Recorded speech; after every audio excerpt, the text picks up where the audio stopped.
I'm here with Christine Drazan, running for Governor of Oregon. Hi. Thanks for coming. It's good to be here. Yeah. Your home is beautiful. Thanks for having me. Thank you. First question, I have these little cutie little questions. That's very crafty of you. Yeah, it's very simple, but it's for my mind. Obviously you've run for governor. I'm asking some questions that are specific to you, some that all of the candidates are hearing. Yeah. What made you decide to run for governor again? It is not as complicated as you might think. It really is that the state still needs leadership. And honestly, the big decision is running for anything at all. Because most of us have these private lives where we're going about our business and we are at our work or we're with our family or our friends, and that is great and that's wonderful and that's its own goodness. So it's that moment where you decide that there's something in you that you're willing to listen to people, learn about things you might not know about, make decisions, and try to make things better. That moment is the big moment from my perspective. And it really was that.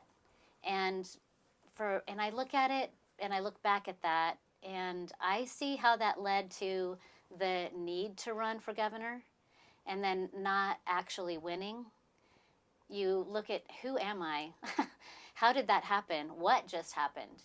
And what do I do with it? Yeah. The reality, the facts on the ground, they haven't gotten better.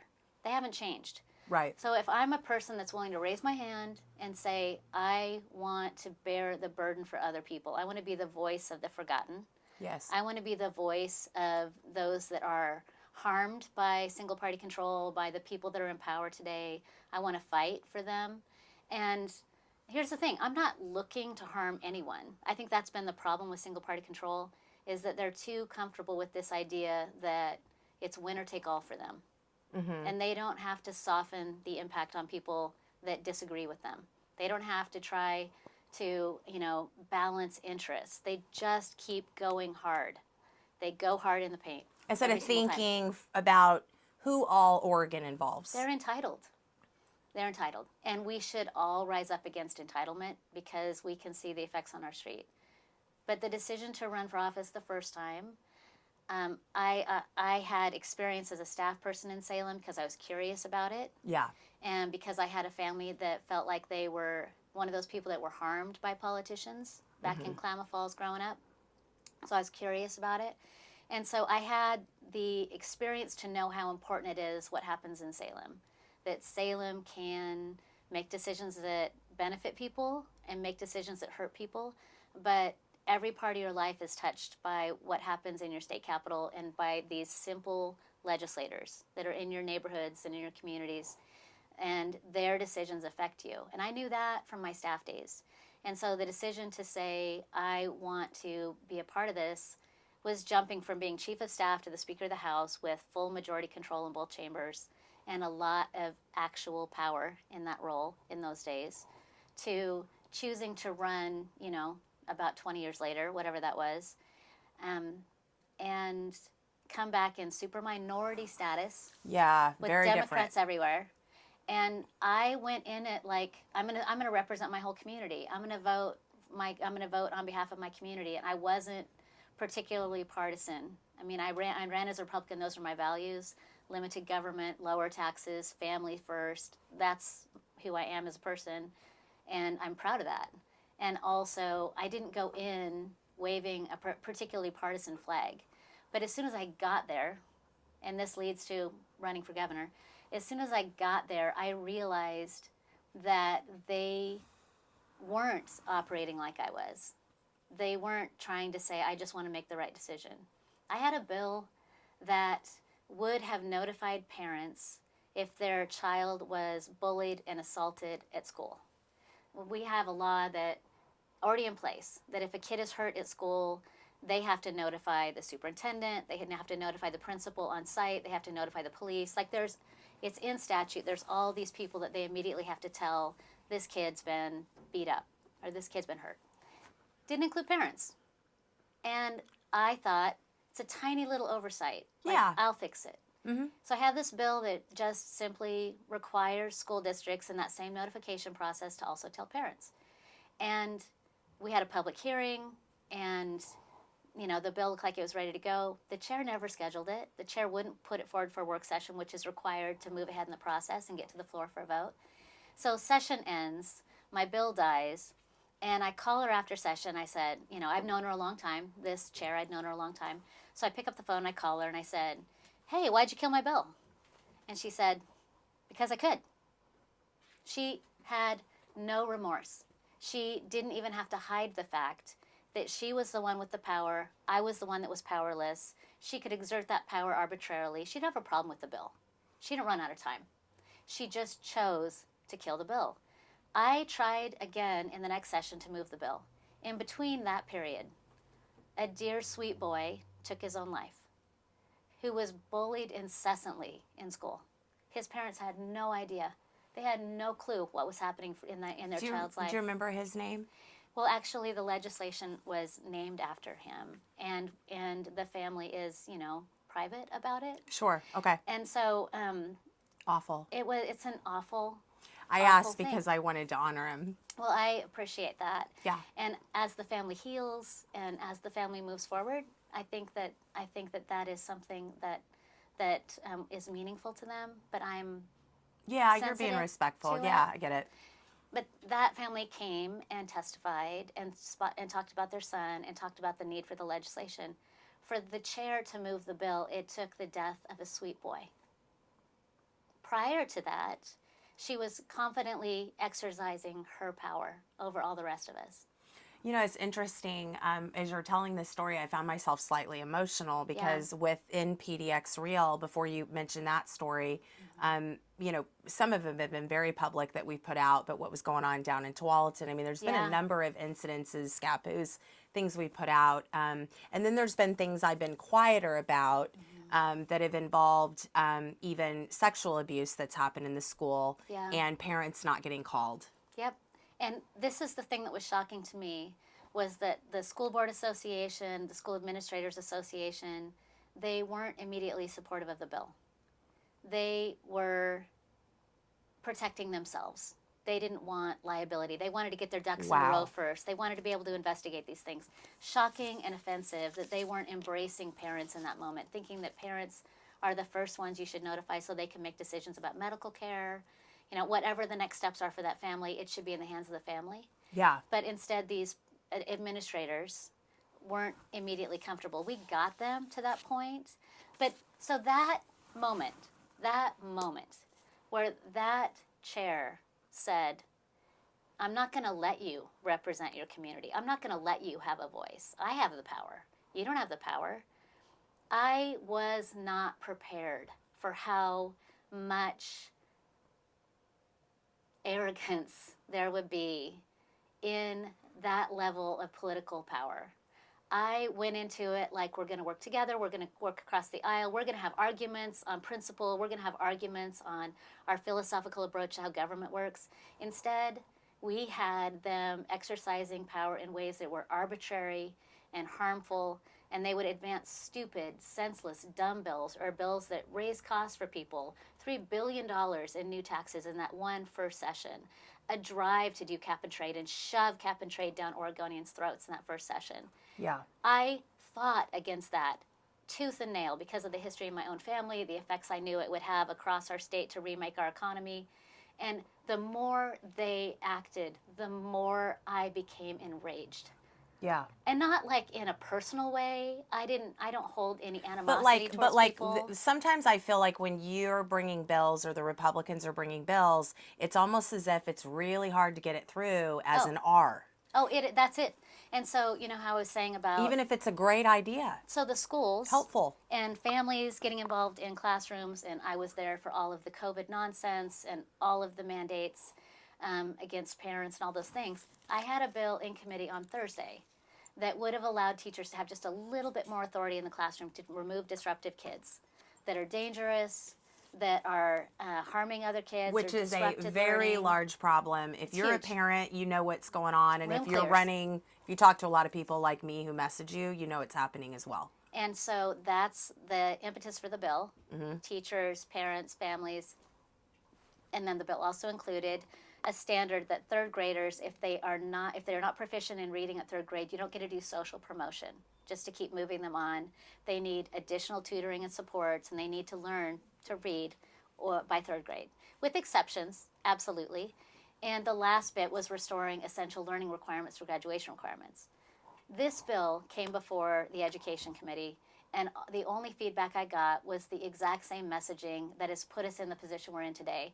If we allow teachers to have authority to remove disruptive kids, they're going to be racist about it. And so therefore, we have to keep the status quo. If we care about kids not being targeted, we have to have all kids live with the current scenario, be unsafe, teachers be unsafe. We can't make a single change because we're worried that people are at their core bad people that are racist and are going to target kiddos. And that is deeply troubling at so many levels. It's hard to wrap your head around the fact that they are assuming that if parents are able to remove disruptive kids, that they're going to be disproportionately students of color. You're assuming those are the kids that are disruptive. That's incredibly shocking and feels wrong. But also, you're willing for these teachers to be unheard. You're willing for these students to be unheard. Classrooms aren't achieving anything right now. Our kids aren't learning. And so while we need to increase our expectations and have high expectations, first we have to start off with safe classrooms for people. And they did not move the bill. They wouldn't consider the bill. They wouldn't consider amendments to the bill. They allowed the conversation and then refused to move it forward. Now, my issue with this is, when are we going to do the thing that needs done? How are we going to get change if we're not willing to change? How are we going to get better if we're not willing to change to achieve it? The legislation that caused all this, there was a bill in 2013 and a bill in 2015. And those two bills, there was a Biden administration report done on one that was Senate Bill 533, if I remember it correctly. And their report said that this bill, whose intent was to lower expulsions of students of color, and that this bill had the opposite effect. That since that bill had been in place to basically stop expulsion of students or removal of students from the classroom, the disproportionate actual outcome, based on data, based on facts, was that more students of color over the course of this time since that bill had passed were actually being expelled from school. It's interesting to me because what it brings me to is the general philosophy that's not working, which is that there's zero consequences for anything that you do. Yeah. And I find that consequences or boundaries create different results. I mean, it's just a thing that you learn as you get more wise. And especially for kids. And we see it with kids, but we see it with what's going on with the homeless. We see it in Yeah. a lot of ways within the state of things that are sort of, especially those two areas, I think, that are out of control. I'm going to switch gears for just a second. So I came to one of your house parties. I've been to different house parties to just see you guys in the wild. And I hope you had a good time. I did. I was really touched by your origin story. I didn't know it. Can you tell people about that? So I can, and I sometimes do. So I am originally from Klamath Falls. I am a lifelong Oregonian, multi-generational Oregonian. And I come from a family that is, a couple of parents that were high school sweethearts. And my dad went off to Vietnam and came home the next week and married my mom, who just graduated high school. And they settled in their hometown of Klamath Falls. And my dad went to work in the mill. And my parents, had me and my brothers. And what happened over the course of that time when I was a kiddo was... Are you the oldest? I'm the youngest. You're the youngest. I'm Are the you youngest. really? I'm the youngest. You act kind of like... Are you the... Are you the youngest by 5 years or... I'm the youngest, super close. You're going to be shocked with the numbers. I have an older brother that's 2 years older. Our birthdays are a day apart. Okay. And then we have a brother in between. Okay. So there's we're very a close in theory ages. that if somebody's the youngest, but they have attributes of the oldest child, of they the typically space. have space. But Yeah. I see sort of an older child kind of in you. And you've monitored that rebel in you as a young one. I am like trying to keep myself in the lane. Yeah. Is what it's about. But so my family, in the course of kind of those early years, I'm the youngest too, by the way. Sorry. I love being the youngest. Yeah, it's pretty nice. Older brothers. Yeah, it's a good setup. But I had this family that's a young couple had kids, went to work, start their life, pretty young. Mm-hmm. And so that meant that when the mills closed down, opportunities for stability were hard, few and far between. Mm-hmm. And so we had struggles and struggles and struggles. And that means, multiple years of no work. And my mom had multiple sclerosis. And it was a lot. I mean, it'd be a lot in any family. Yeah. But any of that alone any would of be that hard. alone is a lot. And then you add it up together. And so my mom is one of 5 kids. She's the middle kid. Older brothers, younger brothers, the only girl in her family. So lots of uncles, lots of family around. And which is good. And when I talk about it, I talk about the fact that I was drawn to listening to them talk about life. And when they talked about life, they talked about politics, they talked about the economy, they talked about kind of the state of the world. And I was raised listening to these folks make connections between the fact we couldn't afford bread and we're picking up cans so that we could go to the grocery store and buy milk, to these larger decisions that I was trying to wrap my head around, because people were elected and people were, suing, and they were shutting down natural resource-based industries, and all these things were happening. And as a young kid, what I took away from that was that politicians don't care. And politicians are out for their own. And you can't trust them. And so that was my curiosity. A lot of people have that feeling, Christine. It's just you fair, had it young. I had it young. And honestly, when I made the decision to run myself, that was part of what the glitch was for me, was that while I saw politicians as a staff person, I don't want to be one of those people. I didn't know that I wanted to be one of them. And so I had the privilege and the opportunity to go through life with an expectation of hard work and an expectation of persistence. And, you don't complain, you figure it out. I loved the part of your story that I heard that you moved to Medford for your dad to start working. To find work. And you saw that once that happened, how much it transformed your family. Yeah, that was stability. Yeah. It took work. Yeah. It took jobs. Yeah. And that's why I am just so determined to be a leader that grows the economy and clears the way for business to provide jobs. And helps 'Cause people that's have family a stability. people have a sense of purpose. Yeah. Which I think creates a happier community. Well, there's dignity, there's purpose, there's productivity, there's stability. Yeah. I mean, education does that, and work does that. Those two things together are incredibly powerful for all of us. I mean, all of us have something to give. All of us have something to contribute. And those younger years in the communities that were so tied to natural resources were hard, like very hard. And I'm incredibly thankful for faith. I'm incredibly thankful for family. I can remember as a kid coming out of church and seeing the back of our little car had been filled with groceries from our church family. Yeah. And I remember just crying, just feeling like they see us, they care about us, they love us, God sees us, God loves us. And that's like an affirming moment for you. When you are dependent on other people, it can be really, really positive.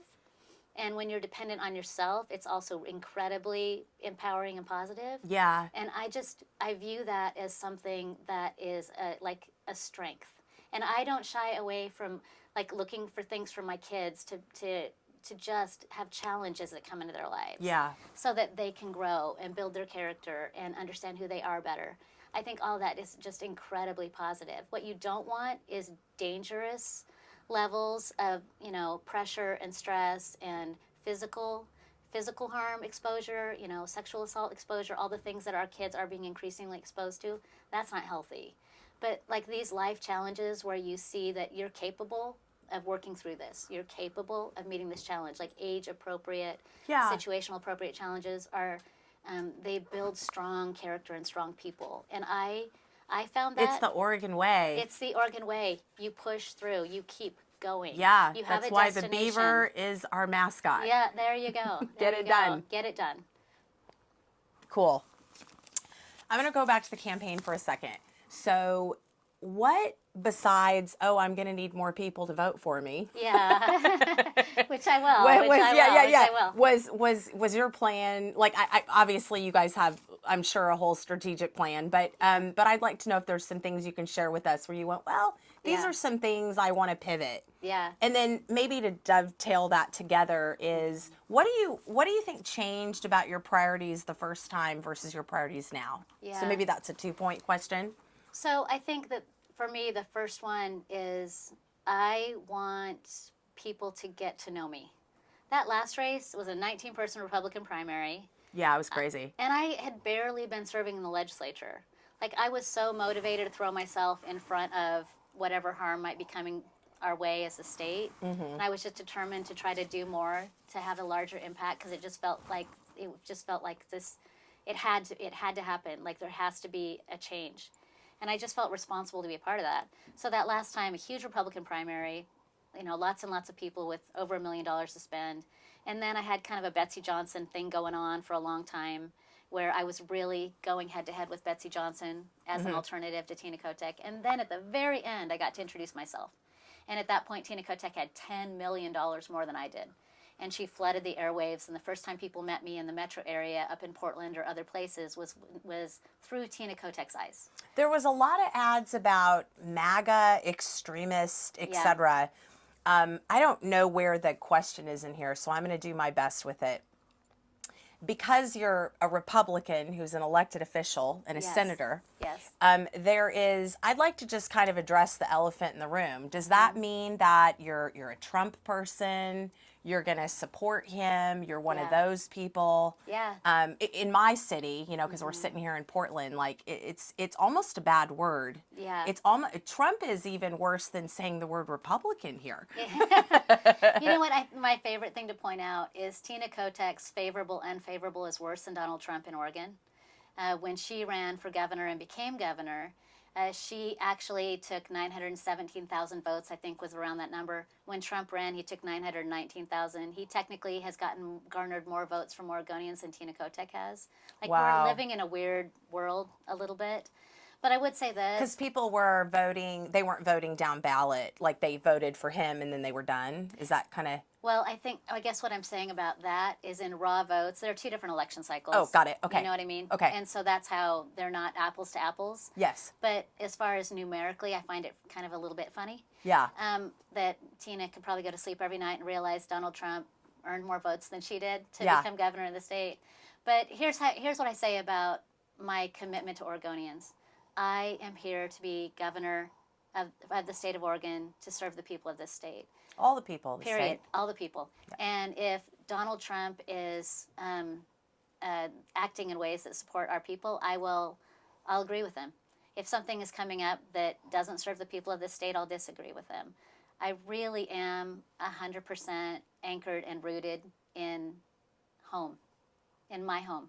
And this is my home, and it's your home. And we need to not be distracted by national level politics. I also tell people all the time it's absolutely ridiculous that they are trying to basically secede from the nation. Yeah. They want, heaven forbid we were apart, we would ever defer to anything with the federal government. And we want to be our own nation unto ourselves here in Oregon. While we have our handout, and 40% of our budget roughly comes from the federal government. So Oregon wants their money. And at the same time, they, with one hand they want to take their cash, and the other hand they want to punch the federal administration in the face. And I want to get the interstate bridge built, and we'll need federal support to do that. There are some great programs in Oregon. Family First is one that comes to mind, that are federally funded programs that help keep kids in their home and don't bring them into the foster system. Like, there are a lot of things that are funded with federal dollars, Medicaid, Oregon Health Plan, down the line, that everyday Oregonians depend on. I'm finding it interesting as I'm hearing from you. I don't think I ever really connected how important a lot of your feelings and policy are for kids like you were. Oh. It's like helping the vulnerable. I hear that. And I think that part of that is because that safety net gives them time. And it builds a better community ultimately. Yeah. Yeah. And so I think in all of these things, our economy right now, we've lost more than 25,000 jobs in 1 year. And those numbers continue to increase. Just a couple of weeks ago, we saw Roseburg Forest Products closed another mill. And when I see these things happen, I think that's 25,000 families like mine whose parents are now scrambling to try to figure out what's next. Yeah. Do we have to move? Can we find work? How are we going to take care of our families? How are we going to pay rent? And if they don't have family supports, they can't move in with grandma and grandpa. If things spiral, where do they go? What happens next? And so, I believe government has a role. It is not everything. I'm so tired of government being all things to all people. I am so tired of It's really government. expensive, it turns out. We can't afford it. Yeah. We can't afford it. And sometimes, And it also doesn't ultimately help people. no, it doesn't. And the people that are in power are using government like it is an expression of their own personal value set, like it's their own private nonprofit. Yeah. I'm on the board of a private nonprofit with $138 billion, and I'm going to spend it. You get a car, you get a car, You get a car, you get a car, you Yeah, get a car. yeah. It's ridiculous. Yeah. It's 100% ridiculous. But the core functions of government, we need good roads, we need good schools, we need a basic, sturdy social safety net. And then government needs to back off the regulations. They need to back off the taxes. They need to let Oregonians choose their best path and their best future and thrive. Oregonians are capable of creating things and building things. They're the ones that, in the end, drive our economy. They're the ones that take the risk, that mortgage their home, that use their savings. They have a brilliant idea, a big idea, and they're the ones that step out and say, I'm going to make something of this. And government over and over and over again says, isn't that cute? Yeah. Like, okay, why don't you pay me to get started down that path? Oh, not yet. We're going to make it really unclear how to help you succeed here. And every step of the way, we're going to make it a little complicated for you. But you just persist. You just keep at that. You're a good trier. Government doesn't realize how much they are a true opponent to people that want to create. Yeah. So I know I'm sort of tennis matching you, but it is what it is. So give me your maybe three priorities. And then I think I'm most excited. I'm asking this question to everybody, but I was most excited to hear, honestly, what you have to say, because you've been in the legislature. Yeah. And I mean, I know there's another candidate that's been county commission and another legislature, but your extensive experience. In addition to those priorities, how do you see that transitioning to governor, and like what you can actually get done to turn some levers pretty quickly? I think that the best and most exciting thing about electing a new governor with a new vision for the future of the state is I'm really clear about this. Everything that I do is going to be in support of families and businesses and a bright future. So that this is the place that you want to come to raise your family. This is the place your kids can get a world-class education. This is the state you want to be if you want to start a business. This is where you want to be if you want to grow your business. That is, everything is going to go through that filter. Does it help support that goal? And that means we have to clean up homelessness. That means we need to have safe communities, safe classrooms. Like, that all flows together. But first day in the governor's office is the opportunity to tear up Tina Kotek's executive orders that are driving costs for families every single day. Does that include the net zero? She's got climate protection. Like, her list is long, right? Or the fuel going up now because it's a special fuel cost. That's her. I haven't even covered that yet. That's her. So her executive orders are a way for her to work around the legislature when she couldn't get issues through the legislative process. Right. When there was just a tiny moment of sanity, or she was prevented from doing it from a walkout. Yeah. She issued executive orders, which her agencies have been working to create rulemaking to put them into place with no legislative authority to do so. Unelected bureaucrats making decisions for Oregonians. Yeah, gaming the system along the way. Yeah. And we have courts that have been appointed by these same Democrat governors, and they always side with their political allies. And executive orders are just something we see federally and we see statewide. It's what it is. Yeah. And it's the one position that everybody in the state has an opportunity to vote for, the governor. Yeah. Very, very important. Sometimes I think people might overlook the importance of other positions, but at this point, I just want to comment, everybody's voting on it. But when we have not had any balance for this many years, No, it's been years. sort of just stacking up. It's gotten out of control. So we've got regulations, repeal of regulations that aren't core functions for these agencies. Right now we have a lot of regulations that are the all things to all people regulations. So we're going to solve this social justice issue. We're going to solve this global climate challenge. And it's built into costs and expenses at an agency level. And that is expensive. It's expensive. And if we're serious about lowering costs and making our state more affordable, we can't afford to put those costs on top of businesses when they pass them on down to customers because they don't have a choice. Yeah. So we have to look at regulations. We have to look at executive orders. I will be firing agency heads that are incompetent and not serving their core functions and their core mission, and replacing them with people that are competent, accountable, and capable. We have to do that. And on board. Yeah. With on the board plan. with the plan. Yeah. And it's also immediately my responsibility to produce a balanced budget for the state legislature to consider. And that means absolutely. I didn't realize that started with the governor. Thank you. Yes, the governor's recommended budget is the first document that comes before the legislative body. Thank you. And as the superintendent of public instruction, I have the privilege and the right to be able to get into the Department of Education and replace the Board of Education, who I think is the most extreme political organization we have in our state. They don't represent any diversity across our state. Do you think the Board of Education is more extreme than what's happening with the public unions? You know, I don't mean the people who are members of the public union necessarily. I'm talking right, about the leadership. Yeah, yeah. Well, I mean, I can't appoint or remove them, Right, but right, I can right. for the Board of Education.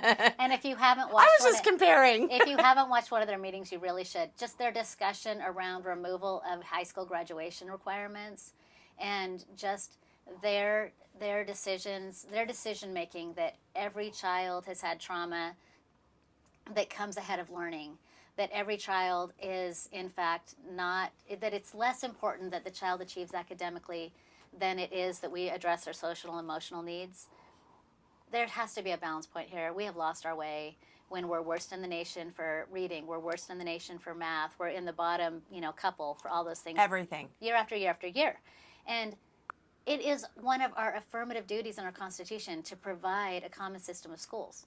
There's very few things that, in the original Constitution. And we talk a lot about equity, but there's not equity in that, because if you don't have the money to send your child to private school, or you're a single parent, you can't even sort of rub two nickels together and figure out how to stay home with your kids, really. Oh, and for those parents that can do it, I admire them so much. Yeah, like our a lot of sacrifice. Our teachers are professionals. They know how to teach. Right. And they're being asked to be social workers. They're being put in this difficult position right now, and they're not actually doing the jobs that they went to college and got their teaching degrees to be able to do. So we need to get that stuff out of the classroom for them so that they can succeed as well and our kids can succeed. Mm-hmm. So let's fast forward and say that you're in office, you've just become in office, and you still have a supermajority in the legislature. Talk to us a little bit about that plan. Is that a little bit more executive orders again for a little while? So the beautiful thing about that is that so just from my own personal experience, I was in the legislature when we had strong Republican majorities, like 20 Republicans and 10 Democrats in the Senate. What year was that? That was through the 90s. So that was 1995 to about 2000s, early 2000s. Yeah, okay. And so John Kitzhaber's entire 8 years in office, when he ran for the first time, those first two terms, he had strong Republican majorities in both chambers. Mm-hmm. And that dynamic ends up having the opportunity for balance. So as governor, I will veto bad ideas, and I will give people the opportunity to come to the table and to negotiate for reasonable solutions that don't target people, that serve the greatest possible good. And that gives Republicans, even in the minority status, the opportunity to have actual leverage in negotiations. I mean, right now, that chair could tell me I killed your bill because I could. Mm-hmm. With a Republican governor, that chair isn't going to be able to do that, because I'll be able to have a conversation with the chair and say, this is important to me. Yeah. And you have budgets coming my way. You have bills from your committee coming my way that are not as important to me as this bill. Right. And just so you know. Just so you're aware. I have expectations that I'm going to engage in that process in a way that is a partner when I can be, and a check on power when as well. That's my responsibility. Yeah. To be a check on that legislative power. And so there's better opportunities to get better outcomes when negotiations have actual balanced power between the two sides. And right now we do not have that. We don't have any check on power either for the executive or the legislative, let alone the judicial. We have no check on power anywhere. And they have become more and more narrow for who they're serving. I had a bill that would have prevented needles from being dropped within 2,000 feet of a school or a daycare. Oh, I'm so bummed I didn't ask you before you Yeah. went. But yeah, let's talk about it. So can I set it up? Please. So Stadium Hood, Yeah. who really, the ladies there started following me, which is interesting. And so I got to know them, and they got inspired to go, we're just going to start talking about this online. Yes. And we collaborated and all that. And so at some point you connected with them. Yeah. Because they are a really strong little group. Yeah. And so they started meeting with different politicians. I know they met with the county chair, and they went with the mayor, and they met with different city councilors and so forth. And then, Christine Drazan's coming. Yep. And and then in that process, you sponsored a bill for there not to be needles at the needle exchange.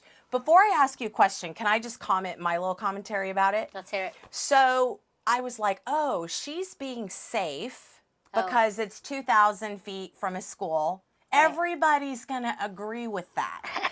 But in my heart, I was like, what we really need to be addressing is the fact that there's over 20 businesses between, I think it's roughly 405, so I think it's like 16th or something, 16th and 21st Avenue, have zero, they lost that many businesses in just a few month period. Yeah. People were just out. And so the amount of assaults and break-ins and broken windows and lost business, and the Fred Meyer's there. Yeah. And the Fred Meyer sort of has just decided, I think in a lot of places, they're just going to sustain this, which is scary because some of them close, like Gateway. Yeah. But the small businesses, there is just no way.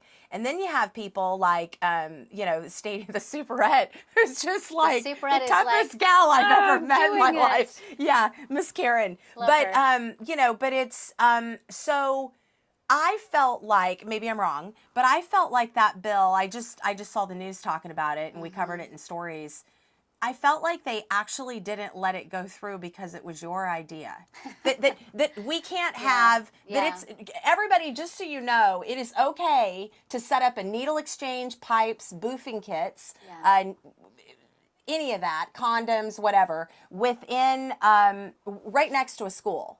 It's fine. It's Oregon law. Yeah. It's allowed right now. Yeah. The distribution of drug paraphernalia of all kinds, as long as you put it under the banner of harm reduction, is legal anywhere in any location in Oregon right now.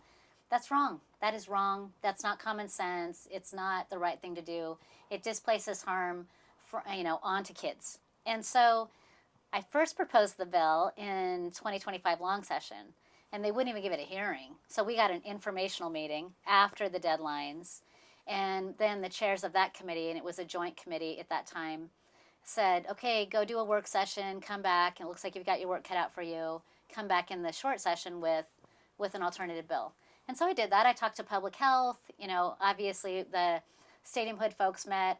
I talked to anybody that would listen to me about this. They did the same. And we thought that this legislation responded to what public health didn't want. They wanted us to exempt their brick and mortar buildings, because you can't move a building. So if you're within, 1,000 feet or 2,000 feet of a school, you can't move the building. That makes sense. And they didn't want us to ask them to license and regulate these folks. They said, we can't afford it. We don't want to do that. Well, and which is interesting because PPOP, who was the organization that was over there, had, when I looked at it, they have no organized organization. So, and I just want to make sure people understand this. The state is giving medical, let's just call them medical supplies. I'm not in the industry. You're not supposed to distribute Narcan, by the way, unless you're a medical professional, but our state's thrown that out the window. So we're just going to let past that. But needles and so forth, and they don't even have a nonprofit. Nope. Or any corporation or LLC, like nothing. They're bad actors, and they are not following any rules, period. Yes. Like none of our rules even for them to organize as how do you not have any, I know this is rhetorical, but how do you not have any type of organizational structure and you have the state sending you thousands of dollars of materials on a regular basis? And that has literally ruined a neighborhood in record time. And why do politicians defend it? why do politicians let it stand? Yeah. So my legislation, the folks came forward and testified. And then it turns out public health has more sway than the constituents in this neighborhood. That's just the reality. The people that run the public health entities, it's like a coalition of public health entities. There are a lot of them. There's a lot of them making $200,000 a year. I've spent some time in there. Well, and they are absolutely entitled to continue doing what they want to do. When I talked to them, they wanted to be exempted. They wanted their mobile units exempted. They wanted no responsibility to oversee anything. And they wanted we did a private right of action. So if they're not regulated and they don't even have a license to yank, we can't even do that. We can't even go after them as a nonprofit. We created what's called a private right of action, which means if you leave a biohazard in this buffer zone and this person can prove that it was this group, then you can go after them in court. And it's assumed that this is their biohazards, that they left them because they just did a needle exchange within the buffer zone. And you get your attorney fees, like there's a legitimate recourse here. And none of the members of the committee liked that. They didn't want any consequences for them at all. And so finally, the chair came back and said, well, we could do this. This is what public health is willing to accept. The public health was willing to accept almost nothing other than a buffer zone with no consequences. You'd technically have it, but you'd have no way to enforce it. And even Again, we keep doing the same thing. But even here's that, the rules. Will you please follow them? But not for them. But not for them. Well, I mean, you just ask. I'm going to make a request, but if you don't do Yeah. it again, I'm going to do it tomorrow. That's what they've been doing now. Well, but I mean, Miss Michelle lives in the area. I mean, I think one of our biggest video was her asking somebody to get out of there, get out of the school zone. Yeah, and you're doing drugs, and they get intense and angry at her. And Yeah. she still stands her ground. Yeah. But here's the crappy thing about that. You know that first story where they said, "Listen, I'm killing your bill because I can." This one, they were like, "I'm sorry, we just couldn't land it." No, these are your constituents. These are your neighborhoods. and these are our children. And these are our kids. We're literally talking about children. And so I don't know why. Here's the thing. They killed that bill. They killed the education bill. And then we have a bill in committees that just increase bureaucracy, just increase cost of living for people. All those things fly through. But these quality of life things, high expectations for schools, trying to change something, the special interests kill it every time. They have so much power in Salem. Being governor allows me to just put my foot in the middle of that and say no. Yeah. I mean, somebody's got to say no that can.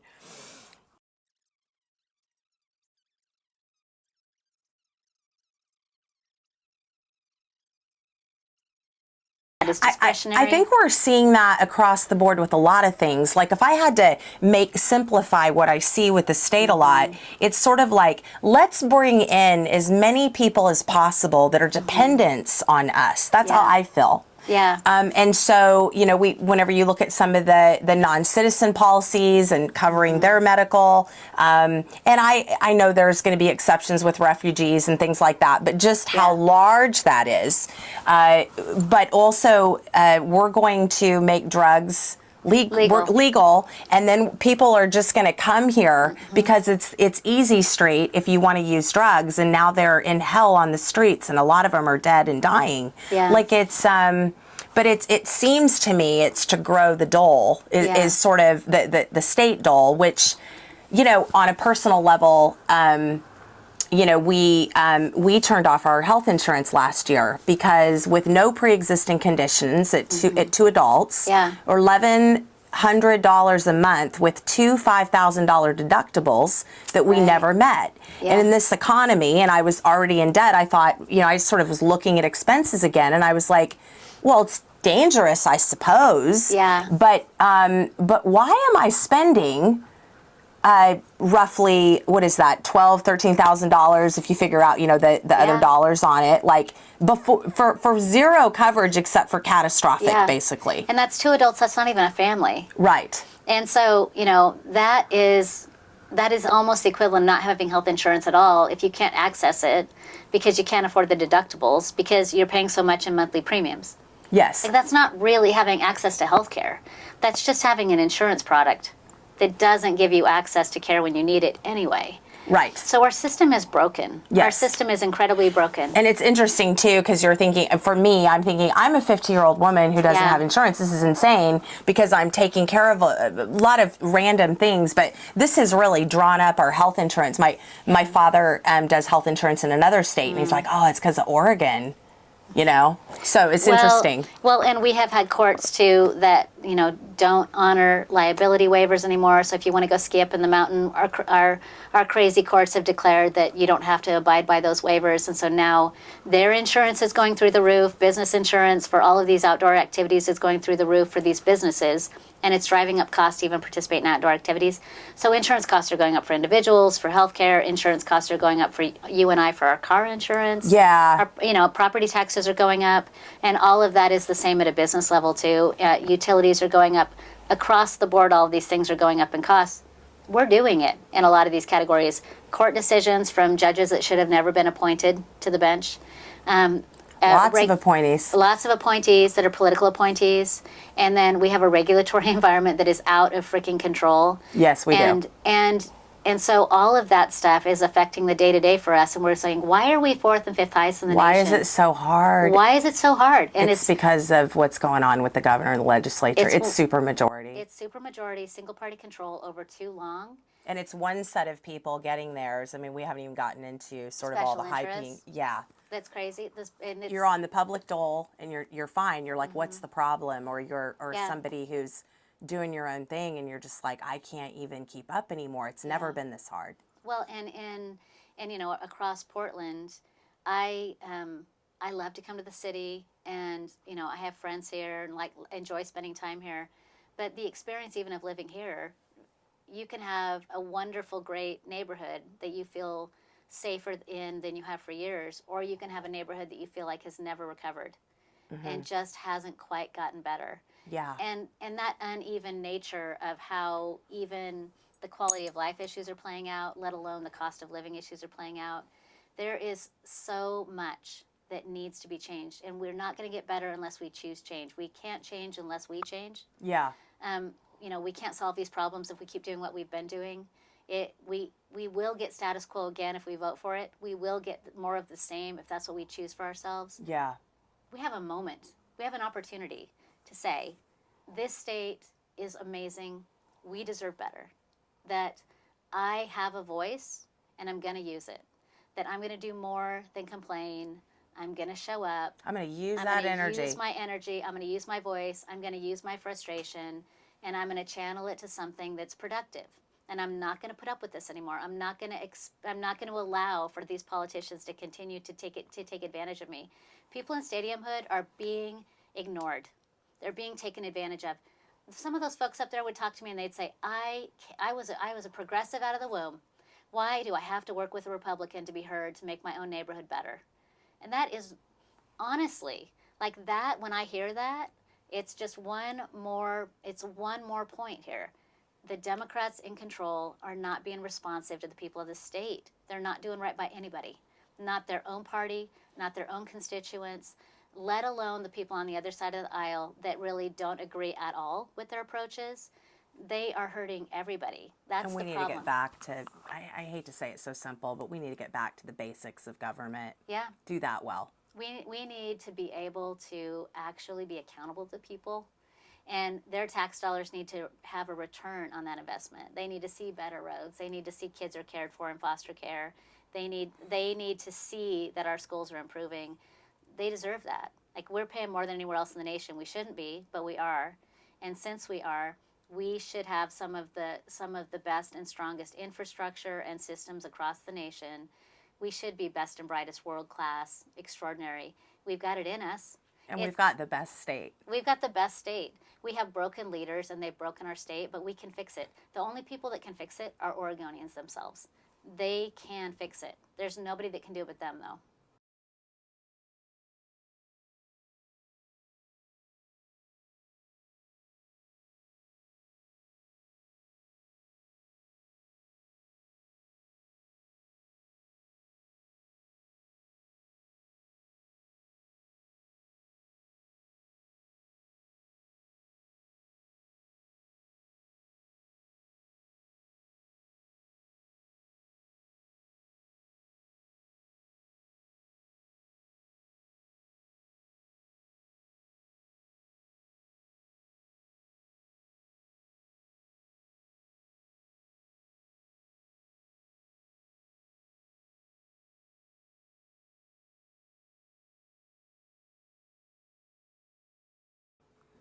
Christine Drazan, Thanks for having me. thank you.